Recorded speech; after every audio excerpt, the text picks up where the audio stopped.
ബഹുമാനപ്പെട്ട കേരള ഹൈക്കോടതി ഈ അടുത്ത കാലത്ത് പുറപ്പെടുവിച്ച വിധികളിൽ ഏറ്റവും ശ്രേഷ്ഠകരവും മഹത്കരമായിട്ടുള്ള ഒരു വിധിയാണ് ബഹുമാനപ്പെട്ട ജസ്റ്റിസ് PV കുഞ്ഞികൃഷ്ണൻ പുറപ്പെടുവിച്ചതായിട്ടുള്ള ഒരു വിധി. അത് കേരളത്തിലെ രക്ഷകർത്താക്കളെയും അധ്യാപകരെയും വിദ്യാഭ്യാസ രംഗത്ത് പ്രവർത്തിക്കുന്ന എല്ലാ ആളുകളെയും വളരെയേറെ പ്രോത്സാഹിപ്പിക്കുന്ന ഒരു വിധിയാണ് എന്ന് തന്നെ വിലയിരുത്തേണ്ടിയിരിക്കുന്നു. അദ്ദേഹം തന്റെ വിധിന്യായത്തിൽ പറയുന്നത് വിദ്യാർത്ഥികൾക്ക് അവശ്യം വേണ്ടതായിട്ടുള്ള ശിക്ഷ നൽകുന്നതിൽ അധ്യാപകരെ ഒരു കാരണവശാലും പിന്തിരിപ്പിക്കരുത് എന്നതാണ്. ഇതൊരു പക്ഷേ ആളുകളെ വല്ലാതെ അമ്പരപ്പിച്ചിട്ടുണ്ട് എന്ന് തന്നെ വേണം കരുതാൻ. കാരണം പഴയ കാലത്ത് ഗുരുശിഷ്യ ബന്ധം എന്നൊക്കെ പറയുന്നത് അച്ചടക്കത്തിന്റെയും സ്വഭാവ രൂപവൽക്കരണത്തിന്റെയും ഒരു രംഗം കൂടിയായിരുന്നു എന്ന് എല്ലാവർക്കും അറിയാം. അന്ന് അധ്യാപകർ വിദ്യാർത്ഥികളെ നേരിയ തോതിലൊക്കെ ശകാരിക്കുകയും ശാസിക്കുകയും ശിക്ഷിക്കുകയും ഒക്കെ ചെയ്യുമ്പോൾ അതിനെ പ്രോത്സാഹിപ്പിക്കുന്ന ഒരു പൊതുസമൂഹമായിരുന്നു ഈ കൊച്ചു കേരളത്തിൽ ഉണ്ടായിരുന്നത്. അതിന്റെ ഫലമായി വിദ്യാർത്ഥികൾ അന്ന് മുൻകാലങ്ങളിലൊക്കെ പഠിച്ചിറങ്ങുമ്പോൾ സ്വഭാവത്തിലും പ്രകൃതത്തിലുമൊക്കെ ഒരുപാട് വ്യത്യാസമുള്ളവരായി, രാജ്യത്തിനും സമൂഹത്തിനും നന്മ ചെയ്യുവാൻ മനസ്സുള്ളവരായി തീരുന്ന ഒരു സാഹചര്യം ഉണ്ടായിരുന്നു. എന്നാൽ സങ്കടകരം എന്ന് പറയട്ടെ, കഴിഞ്ഞ 2 ദശാബ്ദങ്ങളായി കേരളത്തിലെ ഉന്നത വിദ്യാഭ്യാസ രംഗത്ത് പൊതുവെയും സ്കൂൾ വിദ്യാഭ്യാസ രംഗത്ത് പ്രത്യേകിച്ചും അധ്യാപക വിദ്യാർത്ഥി ബന്ധം വളരെ ശിഥിലമായി കഴിഞ്ഞിരിക്കുന്നു. അതിന്റെ പ്രധാനമായ കാരണം വിദ്യാർത്ഥികളെ ചെറിയ തോതിൽ പോലും ചെറിയ ക്ലാസ്സുകളിൽ പോലും ശിക്ഷിക്കുവാൻ അധ്യാപകർക്ക് അധികാരവും അവകാശവും ഇല്ലാത്ത ഒരു സ്ഥിതിവിശേഷം ഉണ്ടായി. ഒരു നേരിയ വാക്കുപയോഗിച്ച് ശകാരിക്കുകയോ ഒന്ന് പിച്ചുകയോ ഒന്ന് തോണ്ടുകയോ ഒന്ന് മാന്തുകയോ ചെറുതായി ഒന്ന് തള്ളി മാറ്റി നിർത്തുകയോ ചെയ്താൽ പോലും അധ്യാപകർക്കെതിരായി ക്രിമിനൽ കേസ് എടുക്കുന്ന ഒരു സ്ഥിതിവിശേഷം കേരളത്തിൽ കഴിഞ്ഞ കുറെ വർഷങ്ങളായി ഉണ്ടായി എന്നതാണ് എല്ലാവരെയും അമ്പരപ്പിരിച്ചിരിക്കുന്നത്. കാരണം രക്ഷകർത്താക്കൾ ഈ വിദ്യാർത്ഥികളിൽ നിന്ന് എന്തെങ്കിലും തരത്തിൽ എന്നെ അധ്യാപകൻ ശാസിച്ചു, അല്ലെങ്കിൽ എന്നെ ഒന്ന് പിച്ചി, അല്ലെങ്കിൽ എന്നെ ഒന്ന് തോണ്ടി എന്ന് ചെന്ന് പറയുമ്പോൾ രക്ഷകർത്താക്കൾ വാശിയോടുകൂടെ സ്കൂളിലോ കോളേജിലോ വന്ന് അധ്യാപകന്റെ മേൽ കുതിര കയറുകയും അദ്ദേഹത്തിനെതിരായി ക്രിമിനൽ കേസ് ഫയൽ ചെയ്യുകയും ചെയ്യുന്ന ഒരു സ്ഥിതിവിശേഷം ഉണ്ടായി. അതുകൊണ്ട് എന്ത് സംഭവിച്ചു? അധ്യാപകർ ഏത് തരത്തിലുള്ള കുറ്റം ചെയ്താലും ഈ വിദ്യാർത്ഥികളിൽ നിന്ന് മാറി നിന്നുകൊണ്ട് സ്വയരക്ഷയ്ക്ക് വേണ്ടി ഒറ്റപ്പെട്ട് നിൽക്കുന്ന സാഹചര്യം ഉണ്ടായപ്പോൾ അധ്യാപക വിദ്യാർത്ഥി ബന്ധം എന്നേക്കുമായി ശിഥിലമായി, നഷ്ടമായി. രക്ഷകർത്താക്കളും ഇതിനകത്ത് ഒരളവ് വരെ ഉത്തരവാദികളാണ്. കാരണം തങ്ങളുടെ മക്കൾ ചെന്ന് എന്തെങ്കിലും ഒരു ചെറിയ പരാതി പറയുമ്പോൾ അത് പെരുപ്പിച്ചു കാട്ടി അധ്യാപകരെ പ്രതികാരം വീട്ടുന്ന രീതിയിലേക്ക് കാര്യങ്ങൾ മാറിയപ്പോൾ ഈ അന്തരീക്ഷം ആകെ കൂടെ വല്ലാതെ കലുഷിതമായി. എന്ത് കുറ്റം ചെയ്താലും വിദ്യാർത്ഥികൾ അവരവരുടെ വഴിക്ക് പോകട്ടെ എന്ന ഒരു സമീപനം സ്വീകരിച്ചു. കാരണം അവരേതെങ്കിലും തരത്തിൽ വിദ്യാർത്ഥികളെ ഗുണദോഷിക്കാൻ ശ്രമിച്ചാൽ അത് തിരിച്ചടിയാകുമെന്ന് അനുഭവത്തിലൂടെ മനസ്സിലായപ്പോഴാണ് അധ്യാപകർ പിന്നാക്കം പോകാനായി തുടങ്ങിയത്. അപ്പോൾ ഈ തരത്തിൽ അധ്യാപകരെ പ്രതിക്കൂട്ടിലാക്കുന്ന ഒരു സാഹചര്യം ഉരുത്തിരിഞ്ഞു വന്നപ്പോഴാണ് ഇതിനൊരു പൊളിച്ചെഴുത്ത് ആവശ്യമാണ് എന്ന് ബഹുമാനപ്പെട്ട ഹൈക്കോടതിക്ക് ബോധ്യമായത്. ഇതിനുണ്ടായ പ്രത്യേകമായ പരിതസ്ഥിതി കൂടെ നമ്മൾ കാണാതെ പോകരുത്.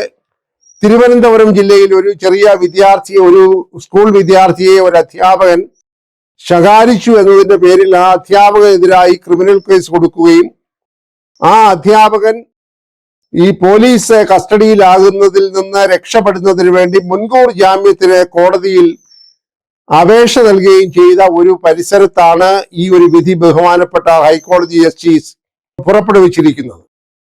അപ്പോൾ ഏതായാലും ആ വിധിയിൽ വളരെ അസന്നിഗ്ധമായി പറഞ്ഞിരിക്കുന്നു, അധ്യാപകരുടെ മേൽ ഇതുപോലെ പരാതി ഉണ്ടാകുമ്പോൾ പ്രഥമ ദൃഷ്ട്യാ അന്വേഷണം നടത്തിയതിനു ശേഷം മാത്രമേ എന്തെങ്കിലും നടപടികൾ അധ്യാപകരുടെ പേരിലെടുക്കാൻ പാടുള്ളൂ എന്ന് അസന്നിഗ്ധമായി വിധിന്യായത്തിൽ പറഞ്ഞിരിക്കുകയാണ്. മാത്രവുമല്ല, അധ്യാപകനെതിരെ നടപടി എടുക്കേണ്ടി വന്നാൽ ആ അധ്യാപകൻ ആവശ്യമായിട്ടുള്ള നോട്ടീസ് നൽകണം. പരാതി കിട്ടിയാൽ ഉടനെ അധ്യാപകനെ പ്രതിയാക്കി കുറ്റം ചാർത്തി കേസെടുക്കുന്ന സമ്പ്രദായം ഉടനടി അവസാനിപ്പിക്കണമെന്ന് ശക്തമായ ഭാഷയിലാണ് ബഹുമാനപ്പെട്ട ഹൈക്കോടതി ഇന്നലെ ഉത്തരവ് പുറപ്പെടുവിച്ചിരിക്കുന്നത്. അത് അധ്യാപകരെ സംബന്ധിച്ചിടത്തോളം വിദ്യാഭ്യാസത്തെ പൊതുവെ ബാധിക്കുന്ന ഒരു വിഷയമെന്ന രീതിയിൽ സർവാത്മന സ്വാഗതം ചെയ്യപ്പെടേണ്ട ഒരു വിധി തന്നെയാണ് എന്ന കാര്യത്തിൽ തർക്കമില്ല. ഇതിനകത്ത് ഒരുപക്ഷെ ഒരു ചെറിയ ന്യൂനപക്ഷം രക്ഷകർത്താക്കൾക്ക് സ്വല്പം പ്രയാസമുണ്ടായി എന്ന് തോന്നിയേക്കാം. എന്നാൽ അതിന്റെ ഉദ്ദേശശുദ്ധി മനസ്സിലാക്കുമ്പോൾ രക്ഷിതാക്കളും തീർച്ചയായും ഈ വിധിയെ സ്വാഗതം ചെയ്യുമെന്ന് തന്നെ വേണം കരുതേണ്ടത്. വിദ്യാർത്ഥികളുടെ നന്മയെ കരുതിയാണ് അധ്യാപകർ ശാസിക്കുന്നതും ചെറിയ ക്ലാസ്സുകളിലൊക്കെ അധ്യാപകർ ചെറിയ തോതിലുള്ള ശിക്ഷകൾ നൽകുന്നതും. ഇംഗ്ലീഷിൽ പരക്കെ അറിയപ്പെടുന്ന ഒരു പഴഞ്ചൊല്ലാണ് spare the rod spoil the child.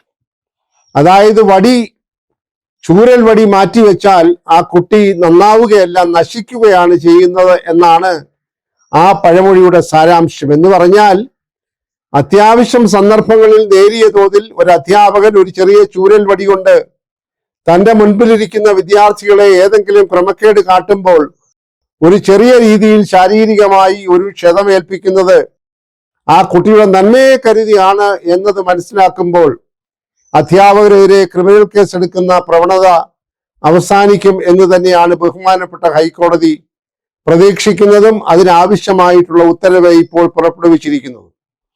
ബഹുമാനപ്പെട്ട ഹൈക്കോടതി വളരെ വ്യക്തമായി പറഞ്ഞിട്ടുണ്ട്, അടിയന്തരമായി കേരളത്തിലെ പോലീസ് മേധാവി ബന്ധപ്പെട്ട പോലീസ് സ്റ്റേഷനുകളിൽ ഇതിന് വേണ്ടതായ നിർദ്ദേശം നൽകണം. കാരണം അധ്യാപകർക്കെതിരായി ഒരു പരാതി ഉണ്ടായാൽ ഉടൻ പോയി കേസെടുത്ത് FIR ഇട്ട് അവരെ പ്രതിയാക്കുക അല്ല ചെയ്യേണ്ടത്.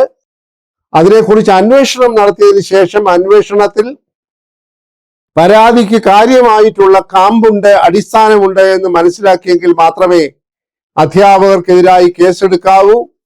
അധ്യാപകർ ഒരു ചെറിയ ചൂരൽ കഷ്ണം കയ്യിൽ വെച്ചാൽ അതിനെ നമ്മൾ സ്വീകരിക്കണം എന്ന രീതിയിൽ തന്നെയാണ് ഹൈക്കോടതി ഉത്തരവിലൂടെ വ്യക്തമാക്കിയിരിക്കുന്നത്. പോലീസിനും ആ തരത്തിലുള്ള നിർദ്ദേശങ്ങൾ വളരെ ഖണ്ഡിതമായി കൊടുത്തിരിക്കുന്നു. ഇത് വളരെ ഗുണകരമായിട്ടുള്ള മാറ്റങ്ങൾ ഉണ്ടാക്കും എന്ന് തന്നെയാണ് സതുദ്ദേശപരമായി ചിന്തിക്കുന്ന പൊതുസമൂഹം കരുതുന്നത്. അതുകൊണ്ട് അധ്യാപകർ ഇനിയുമെങ്കിലും കുറെ കൂടെ ധൈര്യമെടുത്ത് ആത്മവിശ്വാസത്തോടുകൂടിയും ആത്മധൈര്യത്തോടുകൂടിയും തങ്ങളുടെ മുൻപിലിരിക്കുന്ന കുട്ടികളുടെ സ്വഭാവ രൂപവൽക്കരണം കൂടെ കരുതി വിദ്യാഭ്യാസം എന്ന് പറഞ്ഞാൽ കുറെ അക്ഷരങ്ങൾ പഠിപ്പിക്കുക, കുറെ കണക്കുകൾ പഠിപ്പിക്കുക എന്നതിനപ്പുറമായി വിദ്യാർത്ഥിയുടെ സ്വഭാവ രൂപവൽക്കരണത്തിൽ അധ്യാപകർക്ക് നിർണായകമായ പങ്കുണ്ട് എന്ന് നമ്മൾ ആദിമകാലം മുതൽ മഹർഷിമാരുടെ കാലം മുതൽ വേദത്തിൽ വരെ പഠിച്ചതായ സനാതനങ്ങളായ സത്യങ്ങളെ ഉൾക്കൊള്ളുവാൻ ഇനിയെങ്കിലും ഈ വിധി ഒരു പ്രേരകമാകും, ഒരു ഘടകമാകും എന്ന് തന്നെ വേണം കരുതാൻ. അതുകൊണ്ട് ബഹുമാനപ്പെട്ട ഹൈക്കോടതി ഇന്നലെ പുറപ്പെടുവിച്ച ഉത്തരവും അതിനെ തുടർന്ന് പോലീസ് സേനയ്ക്ക് നൽകിയ നിർദ്ദേശങ്ങളുമൊക്കെ കേരളത്തിലെ വിദ്യാഭ്യാസ രംഗത്ത് ഗുണപരമായ മാറ്റങ്ങൾക്ക് തുടക്കം കുറിക്കുമെന്ന് തന്നെയാണ് ഇതിനെ സംബന്ധിച്ച് വിലയിരുത്തേണ്ടത്. അതിനായിട്ടുള്ള ഒരു മാനസിക ഘടനയിലേക്ക് രക്ഷകർത്താക്കൾ മാറണം. തങ്ങളുടെ കുട്ടികളെ ഏതെങ്കിലും കാര്യത്തിൽ അധ്യാപകൻ ശാസിക്കുകയോ ശകാരിക്കുകയോ ശിക്ഷിക്കുകയോ ചെയ്താൽ ഉടനെ പോയി അധ്യാപകരെ പ്രതിക്കൂട്ടിലാക്കി അധ്യാപകനെതിരായി പരാതി കൊടുത്ത് അധ്യാപകന്റെ മനോവീര്യം നഷ്ടപ്പെടുത്തുന്നത് ഒരിക്കലും തന്റെ മക്കൾക്ക്, തന്റെ വിദ്യാർത്ഥികൾക്കൊന്നും ഗുണകരമാവുകയില്ല എന്ന ഒരു തിരിച്ചറിവ് പൊതുസമൂഹത്തിനും അവരെ രക്ഷകർത്താക്കൾക്കും ഉണ്ടാകുമെങ്കിൽ തീർച്ചയായും കാര്യങ്ങൾക്കൊക്കെയും ഒരു മാറ്റം ഉണ്ടാകും എന്ന് തന്നെ വേണം കരുതാൻ. ഒരു ധാർമ്മികമായിട്ടുള്ള ഒരു ശക്തിയായി അധ്യാപകർക്ക് മാറാൻ കഴിയുമെങ്കിൽ ഇന്ന് വിദ്യാർത്ഥികളുടെ ഇടയിൽ കണ്ടുകൊണ്ടിരിക്കുന്ന മദ്യം, മയക്കുമരുന്ന്, അതുപോലെ പരീക്ഷാ ക്രമക്കേടുകൾ കാണിക്കുവാനുള്ള ത്വര, ഇതിനൊക്കെ ഒരളവ് വരെ പരിഹാരം ഉണ്ടാക്കുവാനായി, കുറവ് വരുത്താനായി സാധിക്കും എന്ന് തന്നെ വേണം കരുതാൻ. ഗുരു ശിഷ്യ ബന്ധത്തിന്റെ പരിപാവനതയിലേക്ക് മടങ്ങിപ്പോകുവാൻ ഇതുപോലെയുള്ള വിധികൾ സഹായിക്കുമെങ്കിൽ സമൂഹത്തിന്റെ തന്നെ പ്രതിച്ഛായ മാറും എന്ന് തന്നെ വേണം കരുതാൻ. ആ തരത്തിലുള്ള ഒരു സമീപനമാണ് ബന്ധപ്പെട്ട അധികാരികൾ, ഭരണവർഗം, അതുപോലെ തന്നെ ഇതിൽ ആയി ബന്ധപ്പെട്ടിരിക്കുന്ന എല്ലാ ആളുകളും സ്വീകരിക്കേണ്ടത്. അങ്ങനെ സ്വീകരിച്ചു കഴിഞ്ഞാൽ ആകെ കൂടെ ഇന്ന് കലുഷിതമായിരിക്കുന്ന കേരളത്തിലെ സ്കൂൾ വിദ്യാഭ്യാസ മേഖലയാകട്ടെ, ഉന്നത വിദ്യാഭ്യാസ മേഖലയാകട്ടെ, തീർച്ചയായും ഒരു മാറ്റത്തിൻ്റെതായിട്ടുള്ള സൂചനകൾ നൽകുമെന്ന കാര്യത്തിൽ യാതൊരു സംശയവുമില്ല. അതുകൊണ്ട് ബഹുമാനപ്പെട്ട കേരള ഹൈക്കോടതി ഇപ്പോൾ പുറപ്പെടുവിച്ചിരിക്കുന്ന ഉത്തരവ് വേണ്ട രീതിയിൽ സർഗാത്മകമായി സൃഷ്ടിപരമായി ഉപയോഗിക്കുമെങ്കിൽ അത് ഈ മേഖലയിൽ ഗുണം ചെയ്യുക മാത്രമേ ഉള്ളൂ. അതനുസരിച്ച് രക്ഷകർത്താക്കളും പൊതുസമൂഹവും മാധ്യമങ്ങളും ഭരണവർഗവും ഉണർന്ന് പ്രവർത്തിക്കേണ്ട സമയമാണ് എന്നാണ് ഇവിടെ പറയാനായിട്ടുള്ളത്.